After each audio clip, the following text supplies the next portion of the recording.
Hey there, I'm here to dive into a fascinating geopolitical story that's often overlooked. It's a tale of two Kashmirs, a region divided by the line of control, LOC, but more importantly, by contrasting political and economic strategies. Let's explore why one side is thriving while the other sinks deeper into crisis. Every August 5th, we witness a stark contrast in narratives. The Modi government celebrates the abrogation of Article 370, marking a new era of federal integration and economic growth in Jammu and Kashmir, J&K. Meanwhile, Pakistan observes Universal, portraying a narrative of exploitation and subjugation. But here's the twist, the real story lies beyond the diplomatic theater. In the world of international relations, grand narratives are tested on the ground, not in debating chambers.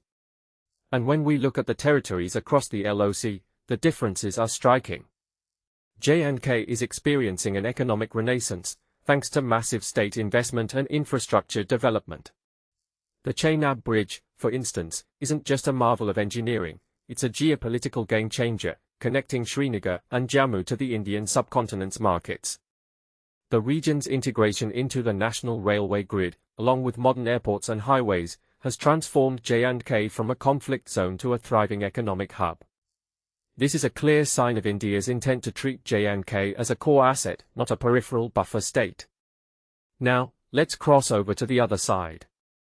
Pakistan-occupied Jammu and Kashmir, PoJK, presents a starkly different picture. It's trapped in a cycle of neglect and violence, with a deliberate strategy of isolation. While the Karakoram Highway exists, it primarily serves China and Pakistan's strategic interests under CPEC, offering little to local Kashmiris. This is a classic case of a security-centric approach, treating the region as a militarized buffer zone. The economic data tells a compelling story. J&K is witnessing a surge in private investment, 5G networks, and a booming startup scene. Tourism, a historical pillar, is breaking records, leading to a vibrant urban revival in cities like Srinagar. This is a powerful counter-narrative to those predicting perpetual unrest. In contrast, occupied Kashmir's economy is stagnant, burdened by Pakistan's macroeconomic woes. The region is exploited for its hydro resources, with megadams powering Punjab's industries while locals face energy crises. This resource drain has sparked massive civic protests, not for ideology, but for basic necessities like affordable flour and fair power bills. The recent protests in places like Rawalkot and Muzaffarabad are a stark reminder of the public unrest due to Islamabad's neglect. The divergence extends to disaster preparedness. J&K boasts advanced management systems and resilient infrastructure, while PoJK suffers from fatal neglect. This highlights a crucial point: ideological solidarity alone cannot sustain a region. Economic integration and state capacity are key.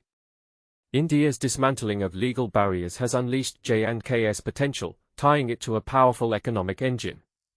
Conversely, Pakistan's approach has reduced PoJK to a resource-drained territory. As the Modi government continues its development push, the gap between the two Kashmirs will only grow, challenging Pakistan's territorial claims on the global stage. Personally, I find this a powerful example of how infrastructure and economic policies shape geopolitical realities. It's a story of two paths, one towards growth and integration, and the other towards stagnation and crisis. What do you think? Is this a fair assessment, or is there more to the story? Let's keep the conversation going in the comments below.